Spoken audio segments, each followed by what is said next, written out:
Only on 7 News, the Scripps National Investigative Team looking at how the Boy Scouts are protecting children today.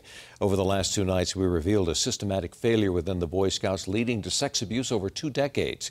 Tonight, we uncover challenges the Boy Scouts still face in keeping Scouts safe. Scripps National Investigative Correspondent Jim Osman is following the trail of betrayal.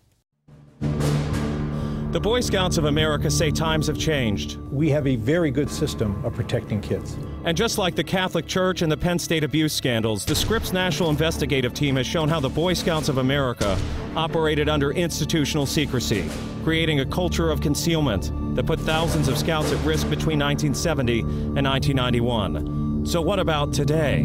This former scout leader says there are still problems. It is a great program, except that protecting the boys, they don't do. I believe when my grandson joined scouting, he's safer than any other place he could be. And now, after all that we've uncovered, there are calls for lawmakers to intervene. It's time for Congress to investigate.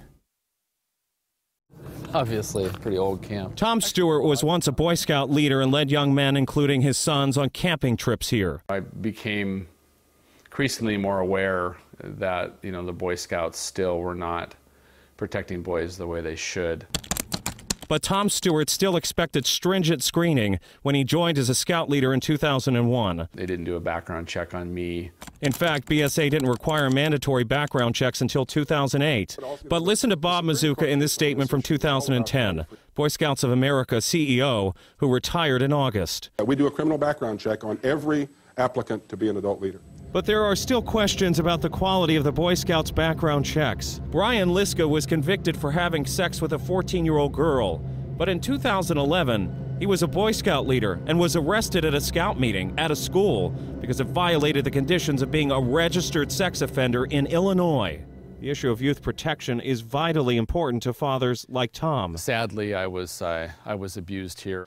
Because the Seattle area camp where he once led the Boy Scouts is the same camp where a Boy Scout leader molested him when he was a boy, molesting him and his brother. We were, abused hundreds of times. We were raped and sodomized. After all he went through as a kid, he still believed in scouting. But when Tom saw gaps in youth protection as a scout leader, he quit in 2003. Current Boy Scouts of America President Wayne Perry says the Scouts have other guidelines to keep boys safe. We emphasize too deep. I see it all the time.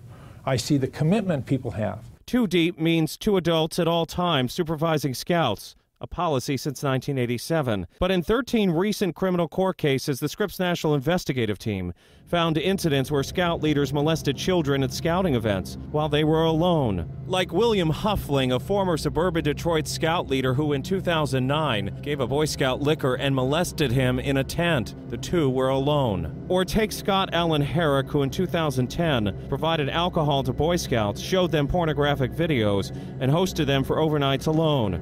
4 authorities caught him with 100,000 images of child porn at a Twin Lake, Michigan Boy Scout camp.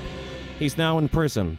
We have trained millions of people in what is youth protection. The Boy Scouts of America President Wayne Perry says they do put boys first. Today, I think we do a very good job. Around the world, people asked us to use our youth protection system. In an exclusive interview with the Scripps National Investigative Team, the president of the Boy Scouts now says he will turn over to police the names of scouting officials who may not have done the right thing when it comes to reporting. But who will hold the Boy Scouts of America organization accountable? Just recently, victim advocates called for a congressional audit. That's what leads us to Washington. Congress has the power to investigate the Boy Scouts, according to author Patrick Boyle, who wrote the book Scouts Honor about molesters in the Boy Scouts. Congress certainly has it within its authority to call them forward and actually get some answers that probably we're not getting. After all, Congress approved the federal charter that created the Boy Scouts in 1916. And Congress gives the Boy Scouts perks to help run the organization. That was pointed out in a lawsuit filed against the Scouts by Seattle attorney Tim Kosnoff. There's probably 25 different code sections where some member of Congress inserted some sort of giveaway. Congress requires the Agriculture Secretary to give grants to the Boy Scouts and the Defense Secretary to loan property for the Boy Scouts Jamboree. This does come at the expense of the American taxpayer. The Boy Scouts of America have been sued more than 100 times since the 1980s regarding sexual abuse cases. At least that many are still pending.